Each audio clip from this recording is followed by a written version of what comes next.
What's going on, Ambitious Vet? Chris Hoffman here, your host of the Ambitious Vet Show, and thanks for joining us again this week for another episode of the Ambitious Vet Podcast, where our mission here is simple. We want to provide the weekly golden grenades you need to break through to new levels of satisfaction, fulfillment, and success in your life post-military. And if you do get any of those golden grenades or critical insights, make sure that you're sharing this content out to your social network, your personal phone contacts, your email associates, right? Because that's what's going to help that post 9/11 like yourself, veteran, that's looking to just self-actualize or reach your full potential post-military, because God only knows the system ain't going to help you do that. So what do we got today, right, Ambitious Vet? Well, here's a question I have for you. Do you know that someone could be targeting your parents or grandparents for financial elder abuse?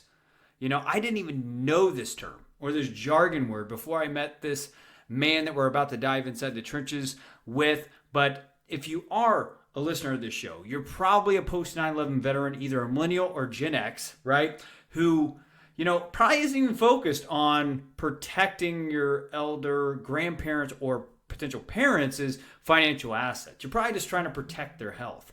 But yes, they are at risk with financial risk as well, right? So my question to you is, though, is how do you get ahead of it? How do you potentially target predators that can help them have their retirement secured, but more importantly, have you be sleeping at peace at night?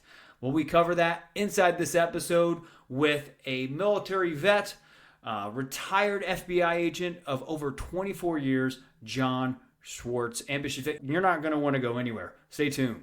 Because that's exactly what the predators want, right? They want an individual who's isolated. And what I'll say, what I'd like for your listeners to understand is that they can conduct a self-assessment on themselves. Take a couple that's say 65 years old and reasonably good health and very active in the community, goes to church, plays golf maybe 3 times a week. You know, the predator is going to assess that, and say, well, yeah, that's probably not a good target. Hi, I'm Charles Reed, CEO of Get Payroll and a Vietnam veteran. If you're looking for a payroll company with a CPA and a U.S. Tax Corp practitioner on staff to help you make sure your payroll stays in compliance with all of the IRS, state, and local rules, then look no further. Help support a 30-year veteran-owned business by visiting getpayroll.com for all your payroll needs. And get your first 2 months free.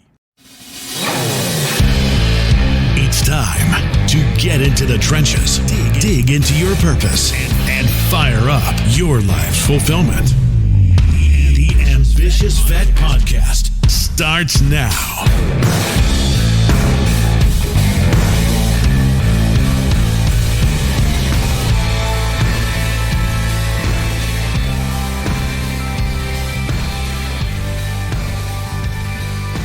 What's going on, Ambitious Vet? We are right back inside the trenches today with John Schwartz. John has over 3 decades of service to his country. After graduating from West Point in 1986, John served as a field artillery officer in the United States Army until 1995. Now, after serving in the Army for 9 years, John then joined the Federal Bureau of Investigation, or in popular terms, the FBI, and served as a special agent and supervisory special agent for 24 years, from 1996 to 2021. While in the FBI, John served at the Washington, D.C. field office and FBI headquarters. After John retired from the FBI, he founded the Center for Combating Elder Financial Abuse. The mission of the center is the following: to lead the way in protecting the elderly and their families from predators who commit elder financial abuse. John is very excited to build the center and serve the 50 million elders in the United States that maybe your grandparents, maybe your parents Ambitious Vet. So definitely, pull out your notepad. If you're drinking a whiskey, if you're, doing drive time, make sure you listen up for John Schwartz. John, are you there? Hey, Chris, how are you? I'm doing real well, man. I gotta tell you, I'm super excited about this subject because me being a millennial, and a lot of the listeners of this show are mostly millennials. My grandpa's still alive, and sometimes I can just think about as he gets older, his brain's not necessarily function the way it was back when he was telling me everything what to do back in the Midwest, right? I can't help but think and want to protect my grandpa around this subject. So I think it's very important, but go ahead and fill the gap of that introduction. Let us know a little bit about who you are before we dive into the subject. Hey, Chris, thanks so much. I really appreciate it. You covered it. A little bit more about me is, I did. I was very fortunate to serve in the military for 9 years, as well as in the FBI 24 years. It truly was a blessing. I really enjoyed it. And once I retired, I knew that I wanted to set up this center. So I've been working on it since I retired at the end of January. Approximately 10 days later, I had this set up, incorporated in the state of Virginia, and now we're setting it up as a 501c3 status. And right now it's going a little bit slow, but hopefully we'll get the 501c3 status here within the next month or so. Yeah, IRS, man, I feel like everything's moving slow over there with them right now. But for something that you are currently undertaking, I promise, not promise, but with your connections, I'm sure that you could, you're definitely going to speed up that process. So go ahead and just, for the Ambitious Vet Network, share your transitional process, right? How did you find your way entering into the FBI? I always love hearing these kind of stories. No, that's a great question. I'll tell you this. I mean, it's not a very big story. I just stumbled across the brochure for the FBI when I was teaching ROTC at East Carolina University, and I found the brochure at their career services building right before lunch, and my wife was coming to pick me up. As soon as I got in the car, I just laid the brochure in front of her, and she said, "Yep, that'll work." And then I started the application process. And I'll encourage all your listeners, if they're younger than 37, to take a look at the FBI as a possible career, because it was a phenomenal career. I really enjoyed it. And the FBI is always looking for vets that have served in the military. But it's a lengthy process. So take a look. I would tell all your younger listeners to go to fbijobs.gov. Take a look. No, that's great. And it's funny that it was a template that was right in front of you. The opportunity was right there in front of you. That's it. And prior to seeing that brochure, I never considered it. And that's what's amazing. So I felt like I was somewhat on a journey. That one day, finding that one brochure changed my life. So, no, that's great. And Ambitious Vet, notice where you're in life right now, and you're not noticing those templates right in front of you, right? Things that could potentially contribute to what you're currently undertaking in your life, your business, your career, or an area of life that you potentially want to be excelling more at. Pay attention to what's right in front of you, because it sounds like, John did a great job of doing that, as far as paying attention to what's right in front of him, and then not disregarding it just based on the challenge and just, the high, I've heard that it's almost impossible to, get through the process of joining the FBI. So just not disregarding it. I can't do it, whatever, John really went through the process and made it happen. Hey, Chris, I'm really glad that you said it in those terms, because that's exactly right. I mean, again, I never considered it. And then once I started the application process, I thought it would be a 50-50 chance that I would get in, but I kept going. And then I can tell you, throughout my 24-year career, I had a lot of friends come up to me and say, "Well, how did you hear about this?" And I tell them, and then I said, "Well, I thought about it, but I never thought I would get in, so I didn't even apply." Yeah, you got to step up to the plate and swing the bat. Oh, yeah. Come on. We like that around here. We like being challenged with that kind of golden grenades. Yeah. Step up to a plate and swing. And don't be afraid to, strike out, because you always have another at bat too, right? So that is a really good point.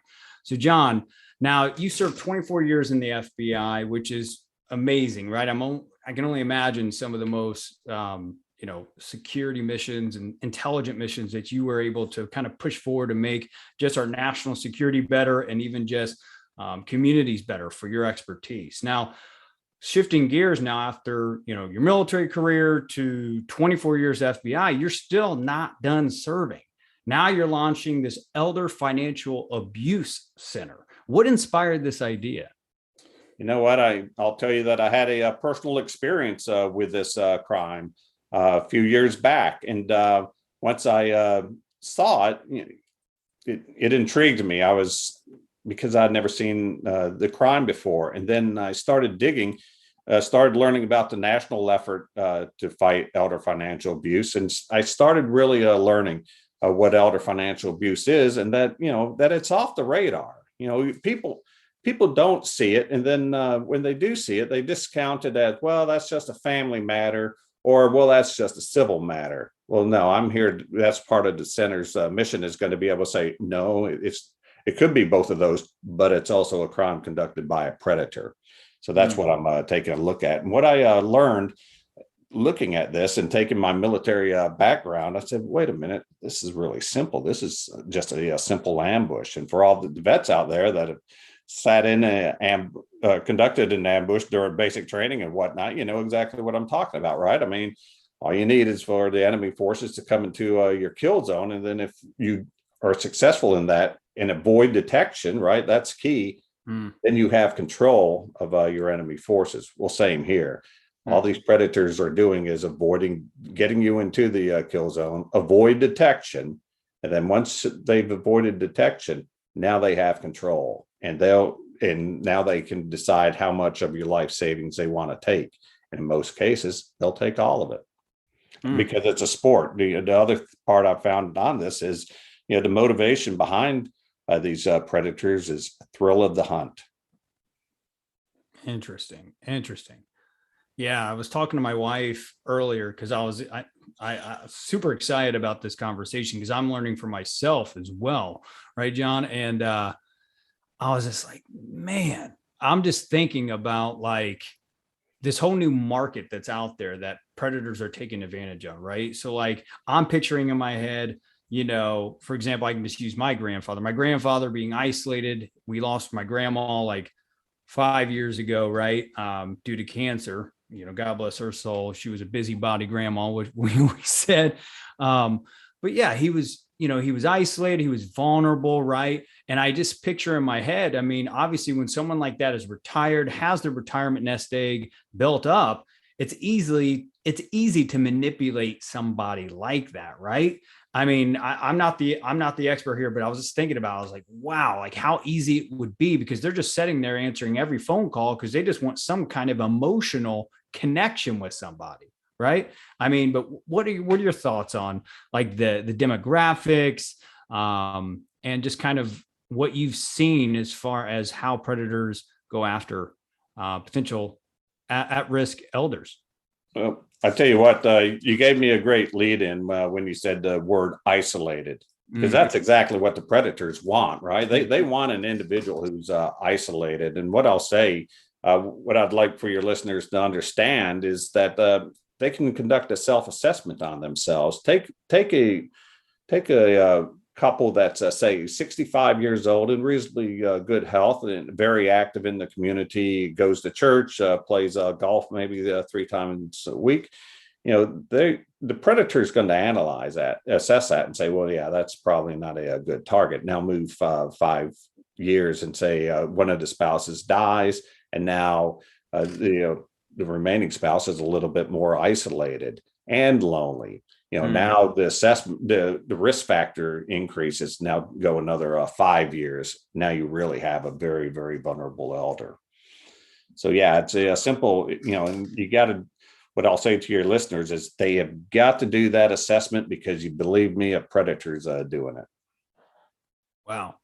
It's so interesting. And I think that's one of those things that are just kind of in our blind spot as being young, ambitious vets, right? We're just not thinking about how vulnerable our elders are, right? And we're kind of like, yeah, I'll probably have to take care of them, at some point, but we're not thinking about, someone potentially calling them or direct mailing them, inviting them to these big steak dinners and then doing them a big, I picture like a big travel club pitch or something like that at the very end, right? We don't think about that kind of stuff. And I don't think, even for myself, I'm not checking in inside of my grandparents' lives as much as I should be to figure out what are the behaviors, what kind of events they're attending and stuff like that. And ambitious vet, this isn't by any means to scare you. This intention behind this show is to educate you, right? Just for all the obvious reasons, to make sure that your grandparents or your parents are making sure that they're protected and their retirement is held steadfast. So, John, over there to you, for an ambitious vet that is listening to this right now, how can we support them in identifying the predator? Yeah, perfect. Well, I'll tell you what, again, another great lead in. You mentioned the mail flyers that invite people to a dinner, right? I'll tell you right now, without even seeing that, there's probably a 70% chance that's a predator. Okay. And that's the number one step in their predator steps is coercion, right? All that is coercion. And then they're going to invite you to the mill. Once you go to the mill, they're going to ask you to come by their office. Now they're luring you into the kill zone. So first thing I'd like to ask, if any of your listeners receive these flyers, if you can contact me on my website, and we'll get to that. I want as many of these flyers as possible, because that's what we do at the Center for Combating Elder Financial Abuse, is we're going to receive as many of these as possible, and we're going to study them, right? They're data points for us. And now we can locate throughout the United States where these things are being most prevalently held. Now, are all these dinners fraudulent? No, I'm not saying that at all. I'm saying my assessment is a 70% chance. Now, somebody else may assess that differently. Truly, there's some that are truly legitimate and trying to help you. But if they're offering you a free meal, okay, maybe you need to rethink that a little bit. But another thing that I'll say is, that those mail flyers is just one attack vector. The other attack vectors that you mentioned are the telephone calls, as well as social media, as well as email, right? Those are attack vectors that these predators will use. So I would say for an elderly, especially that wants that contact, just use those means of communication wisely. And if you're a family member of a elderly individual, you may want to help out a little. Yeah, no, absolutely. And I was just thinking in my head, I was like, man, because there is some cool stuff that is provided to elders who want to potentially join a travel club, using the example that I used before, right? Like want to go out and travel, take cruises and stuff like that, right? So there is a potential upside, right, to people trying to get elders out of their home, not isolated out. But there is a key differentiator around someone that's potentially just trying to get them to, for example, a free steak dinner, and then trying to take, thousands of dollars from them for really no reason. What have you seen from your experience as far as developing this to the place you have? And I know you're still collecting data points as you go, but what has been the key differentiator between let's get grandma out of the house so she can go join a travel club and travel like she's always wanted to someone that's just stealing all of her money? That's a great question. I tell you what, the key differential between this is really tough to detect. And that's part of what we're doing here is I'm going to help individuals detect these predators before they attack, or as early on in the attack, because they're very difficult to identify. One case, and you talked about, this is kind of off the radar screen. There was a case in Maryland where the predator was just prosecuted back in June of 21, and he stole $1.8 million from an 88-year-old woman. Now, Yeah. no one's heard of this case, but it was just this individual was just convicted. So $1.8 million. Here's a couple of things that I want to learn out of this case, if I can, is first of all, how many times up until the age 88 had she been hit by a predator and she was able to identify it as a predator and push it away? And but obviously this predator she wasn't able to detect. So the key differential, like going back to your question, is you just have to be on the lookout. If an individual's coming up, if a stranger's coming up to an elderly's home and asking, "Hey, can I trim the branches off of your roof?" Be wary of that. And, so you do that, and now the individual is now chatting you up about sports or whatnot, and then says, "Hey, next week I can come by and fix your gutter." Okay, you may have a predator that's grooming you. So there's like a consistent behavior that comes in. Maybe it's the same individual or someone associated with the individual.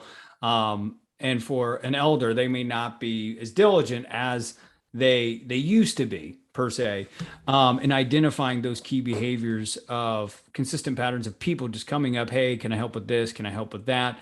And just seeing those potential patterns, right? Or asking for potential case studies of people that have bought that product at that steak dinner, or just doing something to kind of dive into the results of those events, right? Because, yeah, to your point, I think it's all emotional, like manipulation. It's freaking crazy. It makes me want to go throw the Marine Corps camis on, man, and just get at it again. You know what I mean? Yeah.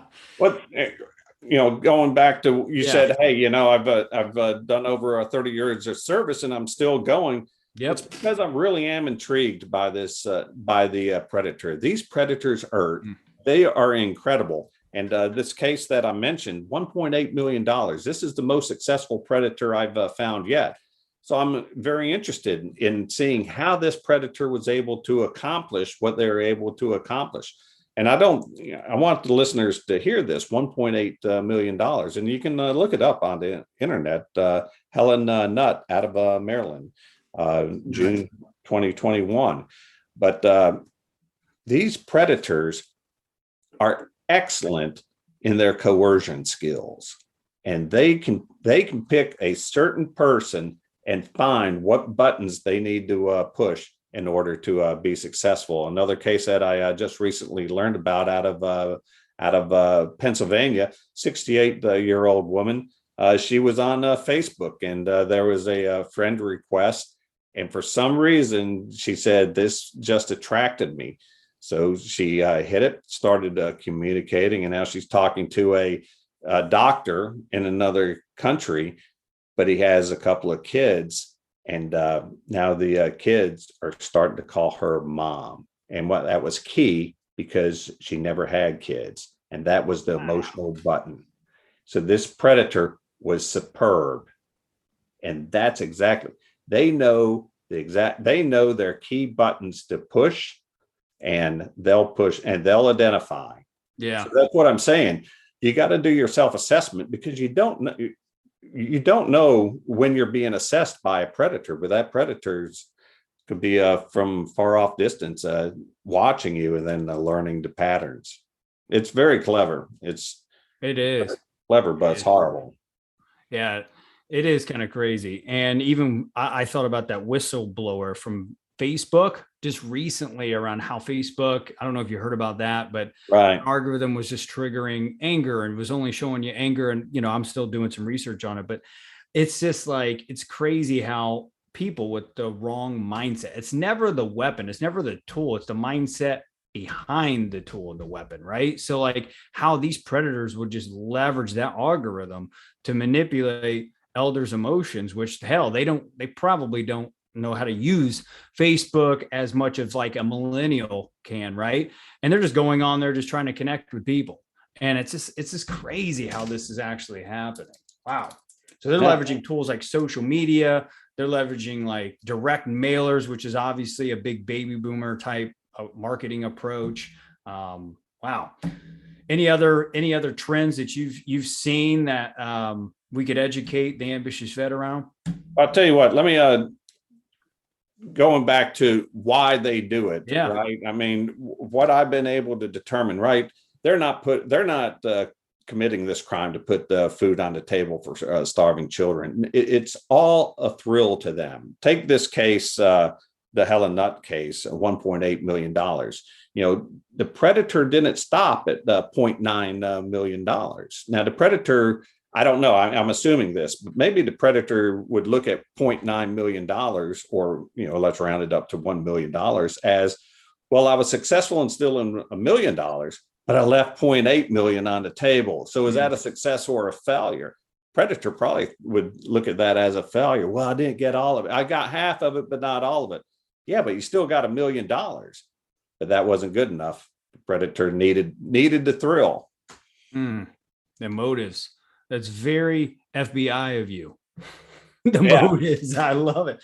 No, I mean, that's key. The motives. So that is key. So, I want to kind of transition now. And I think we definitely got the full picture of what's going on, why it's happening, and some case studies of, someone that actually has been a victim from this. So I want to transition into the last golden grenade of the show, right? John, so there's pretty much an ambitious vet that's inside the trenches of life right now, that's been out of their respected branch for at least 24 months and has the career readiness stuff down, or at least knows how to have career stability, but they're just lacking something in life, right? It may be satisfaction, fulfillment, a sense of purpose, clarity on where they want to be going further in life, right? What would be one last golden grenade that you would provide to that ambitious vet? And then we'll provide you a call to action so this ambitious vet can get plugged in with you. No, thanks so much. I'll tell you this, especially vets, we understand, do your best, the service, and challenge yourself. What I would say to that, what helped me throughout my entire life is simply doing the very best you can and keeping your eyes open. I'll tell you what, if your vets can be open to anything, this is what I'd say to them. Be ready for that one day when the person's going to come up to you and they're going to say, I thought of this opportunity, I heard of this opportunity, and I immediately thought of you. That should be bells and whistles going off. You may not have ever thought about that career path or that opportunity, but the proper response to that, in my opinion, is please tell me more about this. I'm interested. But it's like me coming up on the brochure, right? I wasn't expecting that at all. And but it came up at the right time. And then the other thing I'll say is timing's everything. And individuals that are transitioning, they will find the correct opportunity when it's the proper time. And I truly believe that. That's good stuff. And what I'm hearing is our situational awareness doesn't have to stop whenever we leave the military, right? Situational awareness is key. Paying attention to what's right in front of you. Key stuff. So ambitious vet, make sure you write that down. John, where can an ambitious vet go and learn more about what you're doing to get ahead of financial elder abuse and all this key stuff that could help our loved ones really be protected and keep their retirement secure? Thanks so much. First of all, I'll give you my website. It's ENDEFA, and I'll spell it ENDEFA.org. And it's in the very beginning stages. Once I get my 501c3 status, I plan to build it out. But go to that website. I have a contact button on there. Please reach out to me if you have any questions. And then also, I really want to tell your listeners of three resources that I'd recommend. The first is a book called Stealing Joy by Dr. Glennis Walker Anderson. This is one of the best true stories I've heard about elder financial abuse, where the predator attacked an individual dealing with Alzheimer's. I thought that was very important. The next is the New Yorker magazine article from October 9th, 2017. And the name of this article is How the Elderly Lose Their Rights. And it's an unbelievable story about a fraudulent guardianship named April Parks, who was arrested in 2017. Wow. Then finally, the last thing I would recommend, timing's everything. A movie just came out in February, and it's on Netflix. It's called I Care a Lot. And it's a story about a fraudulent guardianship. And I'll say that it's a very good movie, but the first 26 minutes of the movie will absolutely blow you away on exactly how this predator and their group targets the most vulnerable. It'll blow you away. Wow. That is interesting and crazy all in one pudding pop right there. So, Ambitious Vet, I definitely charge you to go check out that website, take advantage of the resources. And if you want to educate yourself more on how to protect your loved ones, definitely get in contact with John Schwartz. I had no idea about this problem in the market. I know that, there are, elderly people that, get cold called a lot, but I always thought it was for good intentions to pull them out, just get more exercise. But this is a complete paradigm shift for me, and I'm sure it's been for you, Ambitious Vet. So make sure you go check out that website. And I know John will be accepting donations soon to fuel his initiatives and what he's going to be doing to combat everything that is happening out there. And why not leverage a military guy with 24 years of FBI experience? I mean, that's incredible. John, is there any parting words for the Ambitious Vet Network before we say goodbye? No, just a huge thank you. I really appreciate it. I hope these past few minutes are very helpful. Maybe protect a loved elderly at some point, and hopefully some of my advice helps. So, no, thank you so much, Chris. This was awesome.